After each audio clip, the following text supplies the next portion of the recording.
Hi everyone and welcome to my channel. I'm Gaon and today I'm going to be reading chapter 19 of Charlie and the Chocolate Factory by Roald Dahl. Let's get started. 19. The Inventing Room. Everlasting Gobstoppers and Hair Toffee. When Mr. Wonka shouted, "Stop the boat!" the Oompa Loompas jammed their oars into the river and backed water furiously. The boat stopped. The Oompa Loompas guided the boat alongside the red door. On the door it said, "Inventing Room, Private, Keep Out." Mr. Wonka took a key from his pocket, leaned over the side of the boat, and put the key in the keyhole. "This is the most important room in the entire factory," he said. "All my most secret new inventions are cooking and simmering in here." Old Fickle Grubber would give his front teeth to be allowed inside just for 3 minutes. So would Prodnose and Slugworth and all the other rotten chocolate makers. But now, listen to me. I want no messing about when you go in. No touching, no meddling, and no tasting. Is that agreed? "Yes, yes," the children cried. "We won't touch a thing." "Up to now," Mr. Wonka said, "nobody else, not even an Oompa Loompa, has ever been allowed in here." He opened the door and stepped out of the boat into the room. The 4 children and their parents all scrambled after him. "Don't touch!" shouted Mr. Wonka, "and don't knock anything over." Charlie Bucket stared around the gigantic room in which he now found himself. The place was like a witch's kitchen.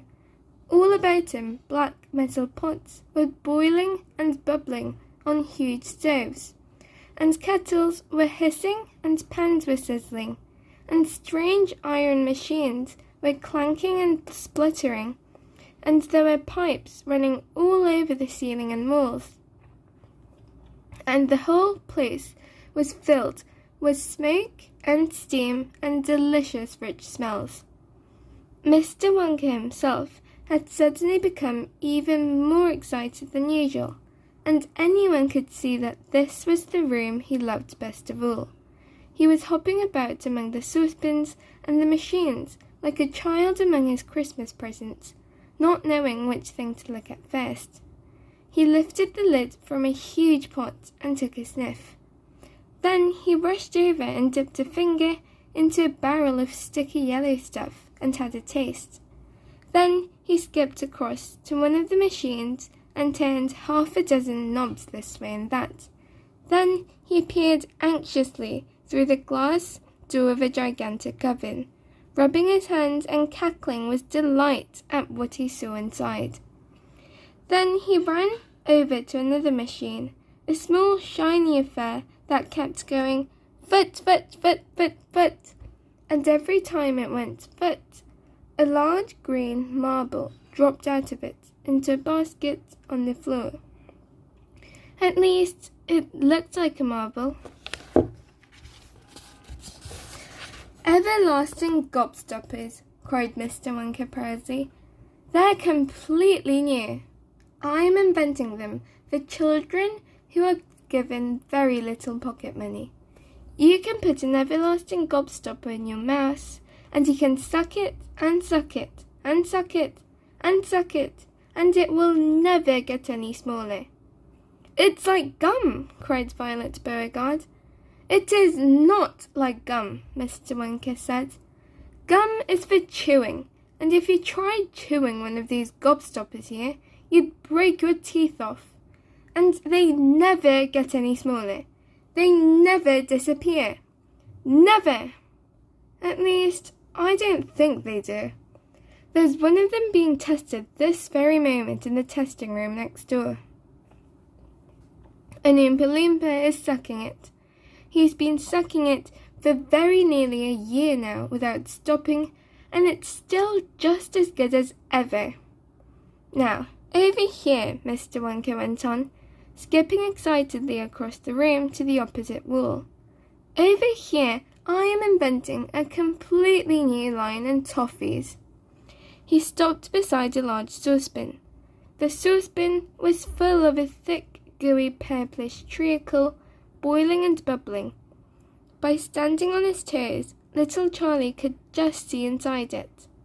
"That's hair toffee!" cried Mr. Wonka.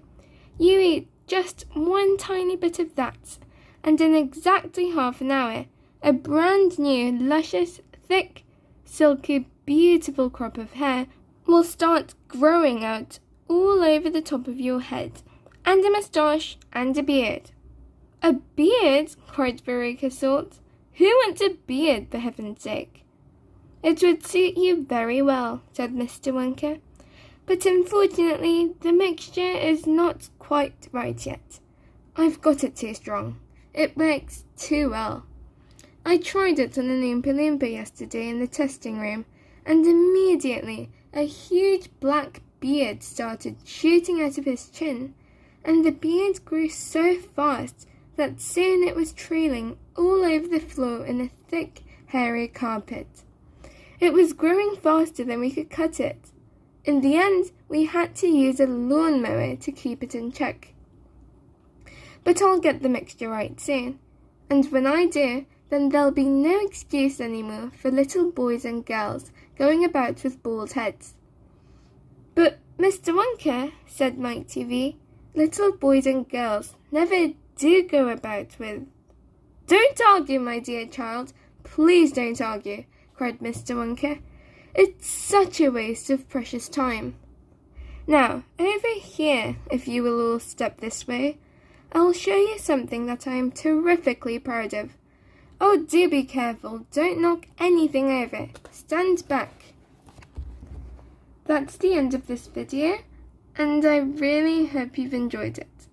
Thank you so much for watching, and please make sure to subscribe. See you next time, and bye!